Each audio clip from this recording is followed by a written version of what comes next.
प्रेक्षकांचं मनोरंजन करणं हे कलाकारांचं काम आहे. आणि फक्त परळी नाही, महाराष्ट्राच्या कानाकोपऱ्यात जाऊन मी याही आधी कार्यक्रम केलेले आणि यापुढेही करत राहणार. आणि सगळेच कलाकार करतात. याआधीही हजारो नेत्यांबरोबर, प्रतिथयश क्षेत्रातल्या सगळ्या मान्यवरांबरोबर फोटो आहेत. मग तो फोटोचा रेफरन्स उचलून तुम्ही कोणाही बरोबर असं नाव जोडून टाकणार का?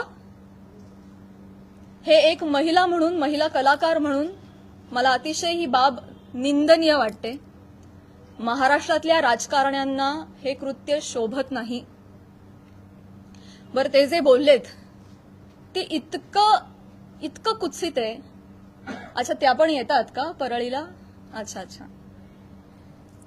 कोणाला जर नवा चित्रपट वगैरे करायचा असेल तर परळी पॅटर्न अवलंबावा. त्यांचा जे काय जवळचा पत्ता वगैरे काय म्हणायचंय काय तुम्हाला?